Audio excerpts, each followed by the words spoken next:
Je m'appelle Éric Lingrand et je viens de Gothenburg, en Suède, une ville tranquille et paisible au bord de l'eau. La plupart des gens diraient que je menais une vie calme. Je n'étais pas du genre à chercher les ennuis. Je travaillais, rentrais chez moi, rendais visite à mes parents le week-end, et chaque dimanche, sans faute, j'allais à l'église. Rien dans ma vie ne semblait dangereux, ni même spirituel. Tout paraissait normal, confortable, sûr. Du moins, c'est ce que je croyais. Je n'aurais jamais imaginé qu'un jour je devrais me tenir entre deux mondes, la vie et la mort, et voir des choses dont j'ai encore du mal à parler aujourd'hui. Je ne pensais pas non plus que les activités de l'Église, auxquelles je faisais confiance, marqueraient le début du voyage le plus effrayant de ma vie. Mais revenons au début. J'ai grandi dans une famille chrétienne. Ma mère priait avec moi le soir, et mon père nous emmenait à l'église même sous la neige. En grandissant, je croyais que les bonnes personnes allaient au ciel et les mauvaises en enfer. Simple, clair, sans discussion. En Suède, les règles comptent beaucoup, donc je pensais qu'en les suivant, j'étais en règle avec Dieu. Cette mentalité m'a accompagné à l'âge adulte. Je ne buvais pas, je ne me battais pas, je ne trompais personne. Je n'étais pas parfait, mais pas mauvais non plus. Je pensais sincèrement que cela suffisait. Le dimanche était mon jour le plus sûr, le seul où je me sentais invincible. Mais je me trompais, terriblement. Tout a changé un soir froid et gris, un jour d'automne typique en Suède, avec ce vent qui semble murmurer des choses qu'on ne veut pas entendre. Je sortais d'un petit groupe d'études bibliques, le ciel était déjà sombre, les rues silencieuses à la manière scandinave. Je marchais vers la station de tram, pensant à des choses ordinaires, quand j'ai ressenti une étrange pression dans ma poitrine, comme une main serrant mon cœur. Pas douloureux, juste oppressant. Mes jambes se sont affaiblies, mon sac m'est tombé des mains. Le sol froid sous mes pieds a disparu. Je ne suis pas tombé comme on s'évanouit. C'était comme si quelqu'un avait éteint un interrupteur à l'intérieur de moi. Mes yeux étaient fermés, mais soudain je pouvais voir. Je me voyais debout, et en même temps je percevais autre chose derrière moi. La station, l'air froid, mon corps, et pourtant je n'étais plus dans celui-ci. J'étais à l'extérieur de moi-même, dans un lieu qui ressemblait au monde, mais qui n'en était pas un. À ce moment, j'ai compris que j'étais mort. Mais ce n'était que le début, car l'endroit où je me suis retrouvé ensuite dépassait tout ce que j'avais pu imaginer. La mort ne m'a pas apporté de clarté ni de peur, seulement un étrange silence, comme si le monde entier retenait son souffle. Je voyais mon corps étendu sur le pavé froid près de la station, des gens autour, certains appelaient les secours, d'autres tentaient de me réveiller. Leur voix semblait lointaine, comme sous l'eau. Puis une présence derrière moi s'est fait sentir. Ni humaine, ni familière, ni hostile, mais puissante. Je me suis lentement retourné et j'ai vu une silhouette haute, lumineuse et silencieuse. Aucun visage discernable, juste une forme entourée d'une lueur étrange, jamais vue sur terre. Je ne ressentais ni peur ni menace, seulement l'émerveillement et la certitude que cet être voyait chaque partie de moi. Mes pensées, mes secrets, mes véritables motivations, même celles que je refusais d'affronter, tout cela était exposé. Je voulais parler, crier, m'effondrer à genoux, mais je ne pouvais pas bouger. La silhouette leva une main, non pas pour me toucher, mais comme pour me dire de prêter attention. Puis l'ange se tourna et désigna un chemin devant nous. Je regardai dans la direction indiquée, et mon souffle, si j'en avais encore, disparut. Un long passage étroit s'étendait devant nous, dans un espace qui ne ressemblait ni à la terre ni au ciel. Le sol et l'air semblaient faits d'un mélange de brume et de lumière. Au loin, une lueur faible brillait, et derrière elle, quelque chose bougeait, immense, attendait. L'ange commença à avancer, et mon esprit le suivit sans réfléchir, entraîné par une force irrésistible. À chaque pas, l'air devenait plus dense, plus froid, plus sombre. Juste avant d'atteindre l'extrémité du passage, l'ange parla enfin, d'une voix grave et calme. « Éric, tu verras pourquoi tant de ceux qui se disaient chrétiens n'ont jamais atteint la maison. » Ces mots me secouèrent plus que la mort elle-même. Je savais que ce que j'allais voir allait bouleverser tout ce que je croyais savoir sur Dieu, l'Église et le salut. Ces paroles résonnaient en moi, plus fort que le monde entier. Nous continuâmes à marcher. La brume autour de nous devint plus sombre, presque comme une fumée épaisse. Le chemin vibrait doucement sous mes pieds, comme si une force immense nous attendait au bout. La peur monta en moi, non pas à cause de l'ange, mais parce que j'allais découvrir quelque chose que je n'avais jamais imaginé malgré toutes mes années de foi. Après quelques pas, le passage s'ouvrit sur une immense salle, si grande que je ne pouvais en voir ni le plafond ni les extrémités. Elle ressemblait à une vieille cathédrale, mais tout y était tordu, brisé et sombre. Des milliers de chaînes lumineuses pendaient dans l'air, reliant d'un côté à l'autre de l'espace. Au début, je ne comprenais pas ce que je voyais. L'ange leva la main, et une lumière éclatante révéla l'horreur totale. Chaque chaîne était attachée à une personne. Certains étaient pasteurs, d'autres prophètes. Certains portaient des habits sacerdotaux, d'autres des vêtements simples d'église. Tous étaient liés. Les mains enchaînées, la bouche couverte d'une fumée noire, les yeux ouverts mais vides, vivants et morts à la fois. Je reculai, choqué. « Qui sont ces personnes » murmurai-je dans mon esprit. L'ange répondit calmement mais lourdement. « Ce sont les prédicateurs que je n'ai jamais envoyés. » Mon corps entier se figea. Ils parlaient en mon nom, mais je ne leur avais jamais donné mes paroles. Ils prêchaient pour plaire aux hommes, pas pour sauver des âmes. Ils prêchaient le confort, pas la repentance. Ils prêchaient les bénédictions, pas la vérité. Alors des scènes apparurent dans l'air, comme des écrans invisibles. Je vis un pasteur prêcher un message applaudi par tous, mais éviter de mentionner le péché de peur que des membres partent. Un prophète donnant de fausses prophéties pour impressionner et récolter de l'argent. Un autre tordant les Écritures pour justifier des désirs mondains et encourager son assemblée. Un prêtre valorisant la tradition plus que la parole de Dieu. Pour chacun, les chaînes se resserraient jusqu'à ce qu'il hurle de douleur, mais aucun son ne sortait. Seul leur visage exprimait la souffrance. L'ange continua, leurs messages ont trompé des millions de personnes. Leurs paroles sont devenues des chaînes entraînant les âmes loin de mon chemin. Et chaque âme trompée est une chaîne qui pèse sur eux. Je remarquai alors que chaque prédicateur avait des milliers, parfois des millions de chaînes fines partant de leur corps dans l'obscurité. À l'extrémité de ces chaînes se trouvaient les âmes des personnes qui avaient cru à leurs faux enseignements, et elles hurlaient. Le son me brisa intérieurement. « Pourquoi » demandai-je, la voix tremblante. L'ange tourna son visage lumineux vers moi. Certains cherchaient la gloire, d'autres l'argent, certains les foules, d'autres l'acceptation, certains fuyaient la persécution, et d'autres simplement ne se souciaient pas de la vérité. Mes larmes coulèrent, même sans corps physique.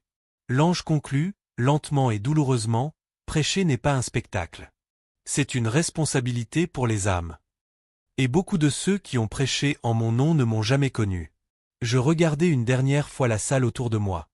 Les chaînes, les cris silencieux, les regards vides, le regret flottant comme de la fumée. Et une pensée me frappa. Si ceci n'était que la première salle, à quoi ressembleraient les suivantes? L'ange posa sa main sur mon épaule, non pour me consoler, mais pour me conduire plus loin. Viens, dit-il, il y a encore d'autres choses que tu dois voir. La première salle disparut derrière nous comme de la fumée s'évaporant. Une étrange combinaison de peur et de tristesse pesait sur mon esprit. Si cette première chambre remplie de prédicateurs était déjà si terrifiante, je n'osais imaginer la suite. Nous marchâmes dans un long corridor étroit, où résonnait un bourdonnement profond. Ce n'était ni de la musique ni du bruit. C'était comme des milliers de murmures superposés. Plus nous avancions, plus ces murmures devenaient des cris, puis des gémissements, puis une forme d'agonie spirituelle indescriptible. Arrivé à l'entrée de la deuxième chambre, je m'arrêtai net. Tout mon être se tendit. Le lieu semblait différent, plus sombre, plus chaud, plus lourd. L'air sentait quelque chose comme du métal chauffé au rouge. L'ange parla doucement, mais ses mots me secouèrent. Voici les prières nées de la haine. À l'intérieur, je vis des armes, des milliers, flottant dans l'air. Flèches, balles, couteaux, lances, pierres, et d'autres objets tranchants que je ne reconnaissais pas. Ils brillaient d'une lueur rouge et orange. Certains étaient enveloppés d'une fumée noire épaisse. Sur chaque arme, des paroles étaient inscrites non des versets, non des bénédictions, mais des malédictions. Meurs par le feu. Perds ton travail. Que Dieu te punisse. Que la maladie t'atteigne. Que tu tombes et ne te relèves jamais. Que les problèmes te poursuivent. Les armes vibraient comme si elles étaient vivantes, avides d'une cible. L'ange murmura. Ce sont les prières que des chrétiens ont adressées contre d'autres. Puis il ajouta. Contre des croyants, contre des non-croyants, contre des voisins, des collègues, des anciens partenaires, contre quiconque les avait blessés ou contredits. Je vis alors des personnes des chrétiens au bord de la salle, tourmentés, criant tandis que les mêmes armes qu'ils avaient autrefois invoquées les transperçaient maintenant spirituellement. Une femme hurla. Mais j'avais seulement demandé à Dieu de le punir. Une flèche enflammée revint vers elle et lui transperça la poitrine. Un homme cria. Mon pasteur nous disait de prier comme ça. La lance portant l'inscription meurt par le feu le transperça encore. Un jeune croyant pleura. Mais elle m'a menti. J'ai juste prié pour que les ennuis la suivent. Ces mêmes ennuis brûlaient maintenant son esprit comme de l'acide. L'ange se tourna vers moi, sa voix résonnant comme un tonnerre chargé de tristesse. Toute prière née de la colère, de la jalousie, de la vengeance ou de l'amertume devient de la sorcellerie à mes yeux. Le mot me frappa. De la sorcellerie chrétienne ? Demandai-je, stupéfait. L'ange acquiesça. Beaucoup pensaient faire de la guerre spirituelle. Mais il lançait des malédictions, des choses que je n'ai jamais approuvées. La salle se mit à trembler, et les armes s'envolèrent comme des flèches tirées par des mains invisibles. Mais au lieu d'atteindre ceux contre qui elles avaient été priées, elles revenaient vers leurs auteurs et les frappaient. Je voulais fermer les yeux, mais je n'avais plus de corps pour le faire. Je ne pouvais qu'observer. L'ange leva la main, et une grande inscription apparut dans l'air. Bénissez et ne maudissez pas. Je reconnus Romains 12h14. Mais ici, ce n'était pas un simple verset, c'était une loi spirituelle. L'ange dit. Toute malédiction prononcée avec un cœur sombre retourne à celui qui l'a formulée. Je sentis quelque chose se briser en moi. Je repensai à mes propres moments de colère intérieure, même silencieuse.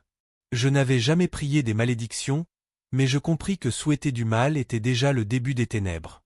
L'ange avança de nouveau. Viens, Éric. Il y a encore autre chose à voir. En quittant la deuxième chambre, je jetai un dernier regard. Les armes flottantes, les cris, les flammes, l'atmosphère lourde de regrets.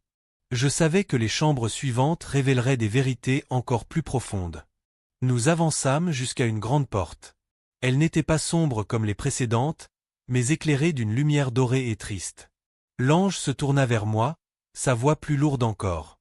Cette chambre attriste le ciel plus que tu ne peux l'imaginer. Lorsque la porte s'est ouverte, je suis entré et je me suis figé. La troisième chambre ressemblait à un immense auditorium d'église, mais tout à l'intérieur était déformé. Les sièges étaient là, la chair également, même les lumières de la scène étaient présentes. Pourtant, tout paraissait tordu, sombre et vide. Au centre, des fauteuils épais, ressemblant à des trônes, se tenaient là. Des hommes et des femmes, jeunes et vieux, tous en habits d'église, étaient agenouillés autour. Mais en regardant de plus près, j'ai compris l'horreur, ils n'adoraient pas Dieu. Ils s'adressaient aux fauteuils, pleurant, tendant les mains, frappant leur tête au sol en guise d'adoration. L'ange se plaça à mes côtés. Ce sont ceux qui m'ont remplacé par leur pasteur, dit-il. Ces mots étaient tranchants. Ils obéissaient plus à leur pasteur qu'à ma parole. Ils craignaient leur prophète plus qu'ils n'écoutaient ma voix. Ils défendaient les hommes plus que la vérité. Ils croyaient tout ce qu'un être humain disait, même si cela contredisait l'Écriture. La scène changea, je vis d'énormes foules acclamer chaque mot de leur pasteur, même quand il était faux. Certaines personnes ignoraient la Bible parce qu'un prophète leur avait dit le contraire. Des femmes cherchaient davantage à plaire à leur pasteur qu'à Dieu. Des hommes refusaient de lire eux-mêmes les Écritures, se fiant entièrement à une seule voix humaine. Puis j'entendis des cris venant de sous les fauteuils. Des âmes étaient piégées, écrasées par le poids des mêmes hommes de Dieu qu'elles adulaient. La voix de l'ange tremblait de colère sacrée. L'idolâtrie n'est pas seulement se prosterner devant des statues. C'est quand un homme prend la place que je devrais occuper dans ton cœur. Mon être tout entier frissonna. Avant que je puisse me remettre, la chambre s'assombrit et se transforma en une quatrième et dernière salle. Celle-ci était différente, plus sacrée, mais terrifiante. Au centre, une longue table avec de beaux calices dorés, chacun rempli d'un liquide brûlant comme du feu en fusion. Des âmes tremblaient autour, forcées de boire encore et encore. Je demandai, choqué, qu'est-ce que c'est ? L'ange leva la main, c'est le résultat de la communion prise avec des péchés non confessés. Il me montra des scènes, un homme prenant la communion après avoir couché avec une autre femme la veille, une femme buvant le calice en refusant de pardonner. Un membre du chœur chantant alors qu'il vivait dans l'amertume, un dirigeant d'église prenant le sang du Christ avec des mains souillées de mensonges. Chaque fois, le calice devenait un jugement brûlant sur leur esprit. La brûlure ne touchait pas leur peau, mais leur conscience, leur mémoire, leur âme. Tout ce qu'ils avaient tenté de cacher à Dieu était révélé. Un froid de tristesse m'envahit.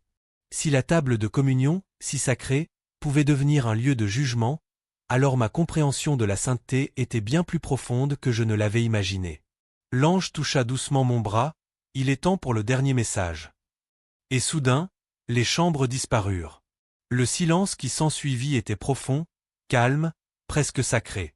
Le sol devint lumineux, comme du verre poli, et pour la première fois depuis ma mort, je ressentis une chaleur, comme la paix touchant les bords de mon esprit. Devant nous, une porte lumineuse, intense et blanche, se dessinait au loin. Plus nous nous en approchions, plus je me sentais léger. La douleur des visions, des prédicateurs enchaînés, des armes en feu, de l'idolâtrie et de la communion brûlante s'estompait. Une part de moi espérait que c'était le chemin du retour. Mais l'ange s'arrêta bien avant la porte. Il se tourna vers moi, la lumière autour de lui adoucie, et pour la première fois depuis ce voyage, je ressentis une sorte de tristesse venant de lui. « Éric, dit-il doucement, tu ne peux pas entrer. » Ces mots me transpercèrent. Même sans cœur physique, j'eus l'impression que quelque chose en moi se brisait. « Mais pourquoi » murmurai-je, tremblant. « Je ne suis pas mort ? N'est-ce pas le ciel ?» L'ange ne répondit pas tout de suite. Il leva la main, et soudain des scènes de ma vie apparurent autour de nous, comme des miroirs flottants. Je me vis juger silencieusement les autres. Je vis alors des moments d'orgueil que je n'avais jamais voulu reconnaître. Je vis de petits péchés silencieux que j'avais excusés parce qu'ils paraissaient insignifiants. Je vis des instants où, dans ma colère, j'avais souhaité du mal aux autres au fond de mon cœur. Je me vis traiter la Sainte Seine avec légèreté. Et je vis des périodes où les paroles de mon pasteur comptaient davantage pour moi que la Bible elle-même. Toutes ces choses que je pensais sans importance se dressèrent devant moi comme des témoins accablants. L'ange parla de nouveau. La miséricorde de Dieu t'a épargné les chambres que tu as vues. Mais sa justice ne peut te laisser entrer tant que ton cœur n'est pas purifié. Il s'approcha ensuite et prononça des mots que je n'oublierai jamais. Tu n'es pas mort pour rester ici. Tu es mort pour avertir les autres. Mon esprit frissonna. L'ange leva la main et une inscription lumineuse apparut dans l'air, éclatante et pleine d'autorité. Examine ton cœur, non tes activités d'église. Une autre phrase suivit. Car Dieu regarde qui tu es réellement, non ce que tu prétends être. Des larmes me montèrent, bien que je n'avais plus de corps pour pleurer. L'ange recula, et la grande porte de lumière commença à disparaître. Le silence se brisa. Une force puissante me tira en arrière, comme un vent me ramenant loin du ciel. Je criai. « S'il te plaît, ne me renvoie pas. J'ai compris. Je changerai. Laisse-moi rester. » Mais la voix de l'ange résonna tandis que je chutais. « Avertis-les, Éric. Dis à mon peuple que l'Église ne suffit pas. Que l'activité n'est pas le salut. Que la haine, l'orgueil, l'idolâtrie et l'hypocrisie conduisent beaucoup à la mort. Dis-le avant qu'il ne soit trop tard. » Les mots résonnaient encore lorsque tout devint noir. Puis j'ouvris soudain les yeux. Les lumières vives d'un hôpital, le bruit des machines, une infirmière criant « Il est réveillé ». Un médecin accourut, l'air froid me frappa le visage. J'étais revenu dans mon corps, mais rien en moi n'était plus comme avant. Aujourd'hui encore, je ressens le poids de l'avertissement que l'ange m'a donné. Je suis revenu avec une mission. Annoncer au monde que le ciel est réel, que l'enfer est réel, et que les 4 réalités que j'ai vues entraînent des millions de personnes vers la destruction chaque jour. J'ai survécu à la mort parce que Dieu voulait que ce message te parvienne, non pour te terrifier, mais pour te sauver. Je partage ce témoignage avec un cœur tremblant. Pas pour attirer l'attention. Pas pour inspirer la peur. Mais parce que j'ai vu des choses qu'aucun humain ne devrait voir. J'ai été dans des lieux où les prières ne montent plus, où l'espérance n'existe pas, où les activités religieuses deviennent des chaînes. Et si Dieu a montré tout cela à un homme ordinaire de Suède, c'est que sa miséricorde parle encore. Écoute-moi. Il y a un ciel à gagner et un enfer à éviter. Pourtant, des millions de chrétiens marchent droit vers la perdition, convaincus que leurs activités d'église équivalent au salut. J'ai vu des prédicateurs que Dieu n'a jamais envoyés. J'ai vu des prières nées de la haine. J'ai vu des chrétiens se prosterner devant leur pasteur au lieu de Dieu. J'ai vu des gens prendre la communion avec un cœur impur. Et j'ai vu les conséquences que tant de croyants ignorent. Je ne peux pas rester silencieux. Mon ami, écoute ceci. Aller à l'église n'est pas le salut. Servir dans l'église n'est pas le salut. Connaître des versets bibliques n'est pas le salut. Avoir un pasteur n'est pas le salut. Être religieux n'est pas le salut. Ressentir des émotions pendant le culte n'est pas le salut. Le salut, c'est un cœur purifié. Une vie abandonnée à Dieu. Un amour qui pardonne. Un esprit humble. Une âme qui obéit quand personne ne regarde. Regarde en toi. Pas ton pasteur. Pas tes amis. Pas ton ennemi. Pas tes abonnés en ligne. Regarde ton cœur, car c'est là que l'éternité commence. Je ne suis pas revenu pour effrayer le monde, mais parce que Dieu t'aime assez pour te prévenir. L'enfer n'est pas pour les mauvaises personnes, il est pour celles qui refusent d'honorer Dieu dans leur cœur. Tu peux tromper ton pasteur, tes amis, ta famille. Mais tu ne tromperas jamais Dieu. Si la mort venait ce soir, serais-tu prêt? Ce n'est pas le moment de débattre de doctrine, ni de défendre une dénomination, ni de se cacher derrière des excuses. C'est le moment d'examiner ton âme comme si ta vie en dépendait, parce que c'est le cas. Je suis vivant aujourd'hui parce que Dieu veut que tu entendes cette vérité simple. Renonce à la haine. Renonce à l'amertume. Brise tes idoles. Confesse ton péché caché. Abandonne les prières qui maudissent. Reviens à Dieu tant qu'il en est encore temps. Le ciel n'est pas loin. L'enfer non plus. L'éternité est à un souffle. Et si ma mort m'a appris quelque chose, c'est ceci. Un cœur pur vaut mieux qu'une église pleine. Un seul acte de repentance vaut plus que 1000 activités religieuses. Que Dieu t'aide. Que Dieu nous aide tous. Avant que les chambres que j'ai vues ne deviennent celles que nous devons affronter.